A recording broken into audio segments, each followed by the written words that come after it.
Fala, meus queridos e minhas queridas, sejam todos muito bem-vindos e bem-vindas a mais uma dica rápida com o professor Antônio.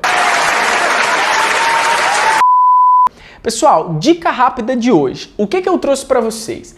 Eu trouxe uma dica rápida aqui sobre força magnética sobre carga elétrica, tá? Já foi a equaçãozinha da semana, tem muita coisa para você.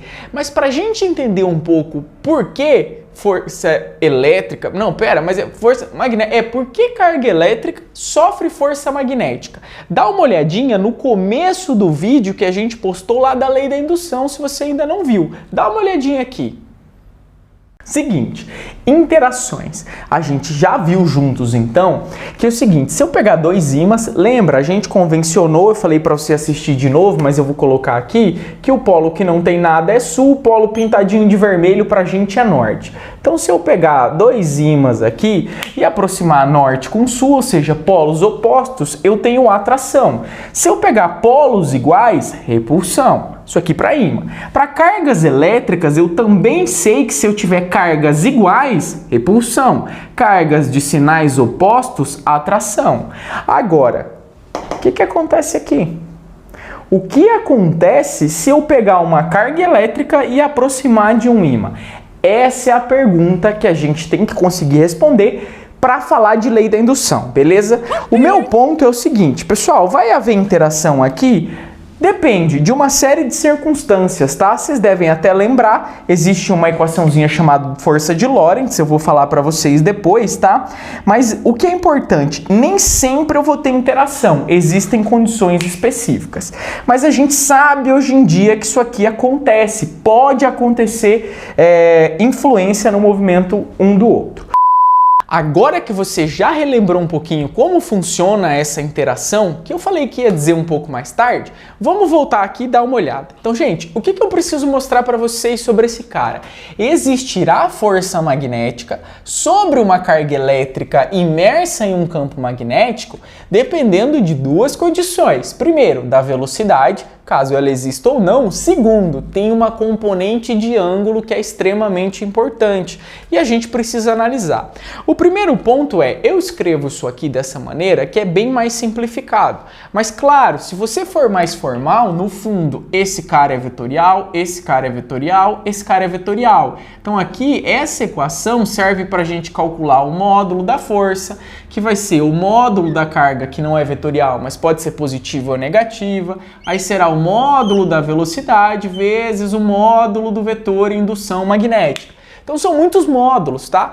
Mas na dúvida, você não precisa ser tão formal assim. A gente sabe que são vetores e que a gente está brincando aqui, ó. Vou apagar com o dedo mesmo, com os módulos desses caras, beleza? Vou até apagar a notação vetorial para não ter problema aí pra gente. Ótimo. Agora, bom, a gente já viu força, carga, velocidade, vetor indução magnética. Quem é esse θ? O θ vai ser o quê? Vai ser o ângulo formado entre os vetores velocidade e indução magnética. Ou seja, depende de como você vai lançar a carga, qual vai ser o ângulo da velocidade com o campo magnético. A gente vai ver isso um pouquinho mais tranquilamente daqui a pouco. Beleza, entendemos a equação, entendemos essas variáveis, etc.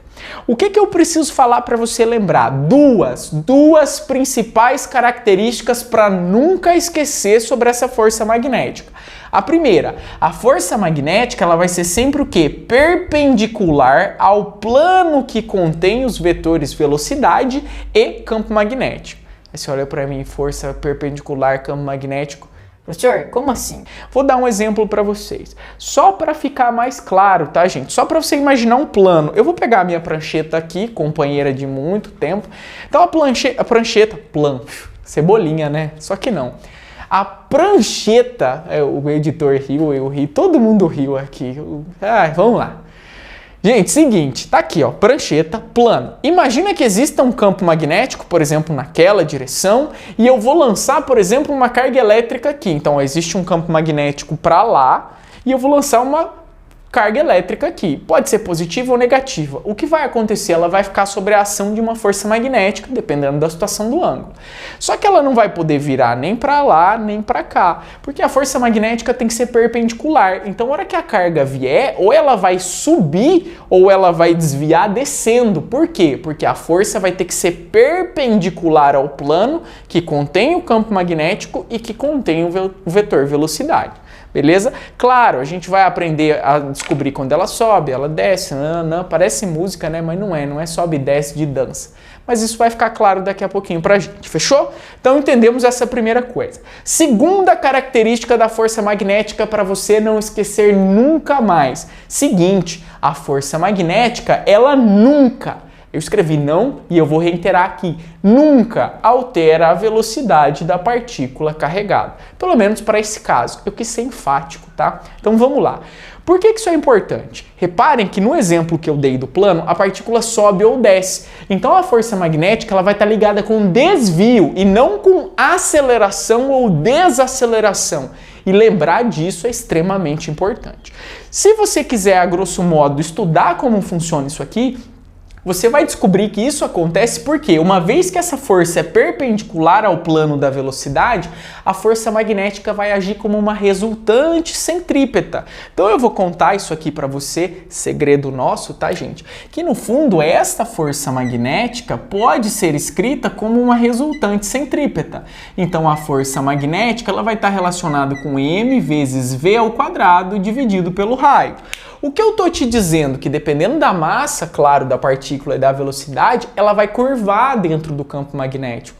Ela vai seguir uma trajetória circular ou parte de uma trajetória circular e etc. Mas lembra, a força centrípeta não vai alterar o quê? Ela não vai alterar a velocidade. Falei tudo isso, segredo nosso, vou apagar aqui, beleza? E aí é o seguinte, vamos continuar. Então entendemos essas primeiras características. De novo, vou deixar claro, força é uma grandeza, não só a força aqui, mas força é uma grandeza física de natureza vetorial. Então, embora eu saiba essas características e eu tenha uma expressão para calcular a intensidade, que é o módulo da força, a gente ainda precisa descobrir direção e sentido, que é para saber para onde ela vai quando submetida à ação dessa força. Para isso, a gente vai usar a regra da mão direita.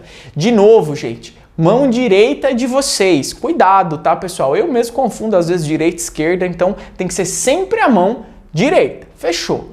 O que é importante? Isso aqui pode ser chamada também de regra do tapa ou tapa invertido, anti-tapa e etc. Já que eu vou falar do nome tapa, eu quero deixar uma coisa muito clara aqui para todo mundo que está assistindo, tá, gente? Isso aqui, tapa, a gente vai brincar de dar um tapa nesta partícula, por isso esse nome. Nada de violência. Não é legal, violência não é piada, nenhum tipo de violência, ok? Preciso deixar claro, mas eu vou usar esse nome porque é mais fácil para a gente entender. Feito isso, dá uma olhadinha aqui. Eu tenho aqui mão direita, o que eu vou olhar? Sempre o meu polegar vai estar alinhado com a velocidade, sempre todos os outros dedinhos, indicador, anelar, todo mundo lá vai estar alinhado com o campo magnético. E aí, dependendo do sinal da carga, se a carga for positiva, ela toma um tapa com a parte de dentro da mão. Seria dar um tapa, um empurrãozinho, tá?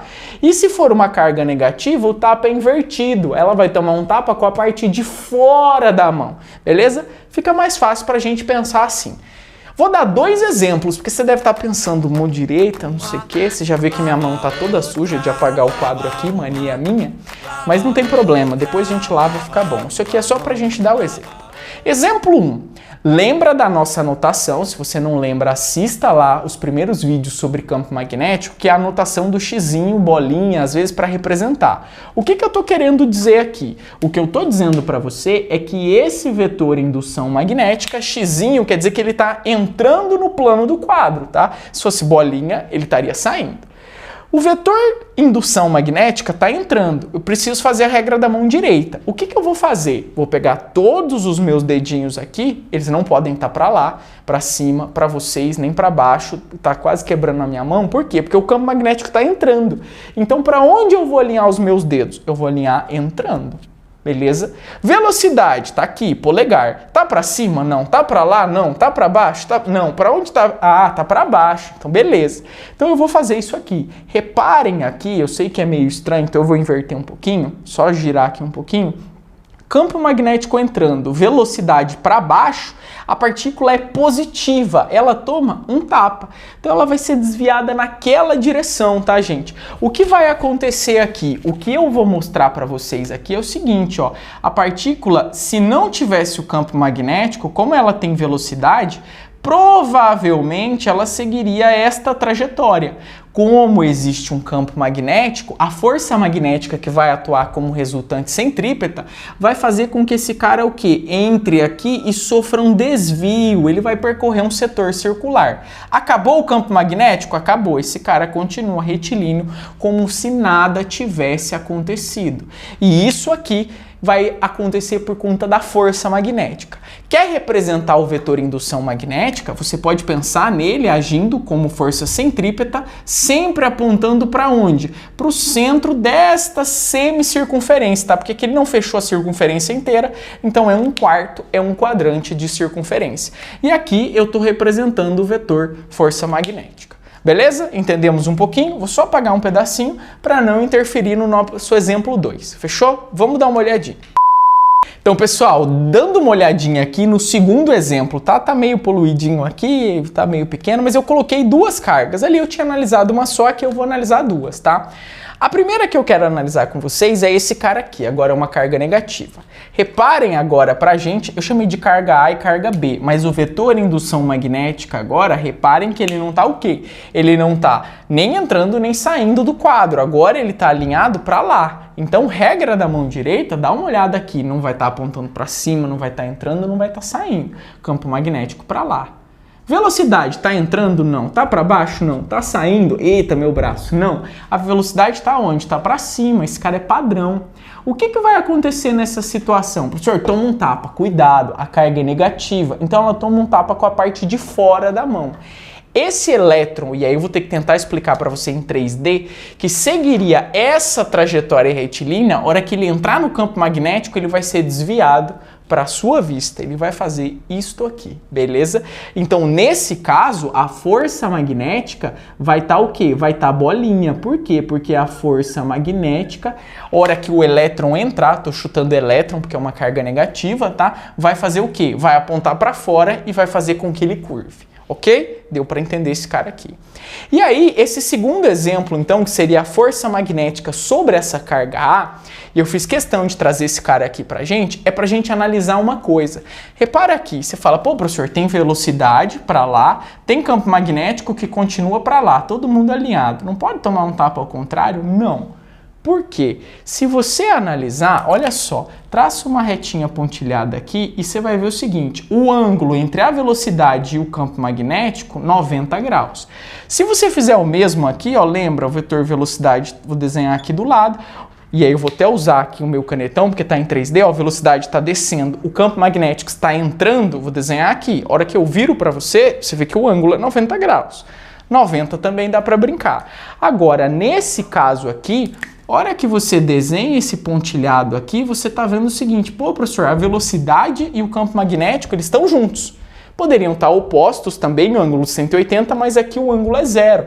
Por que isso é importante? Quanto é que vale o seno do ângulo zero?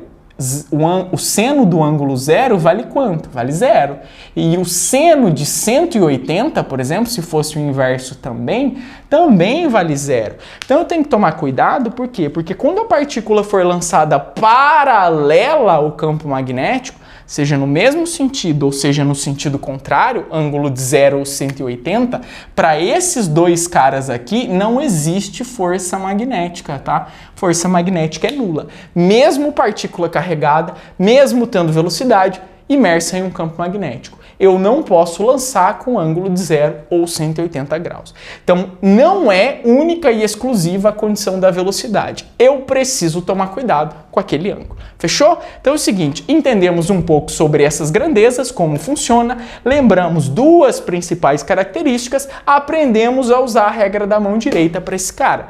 E essa foi mais uma dica rápida.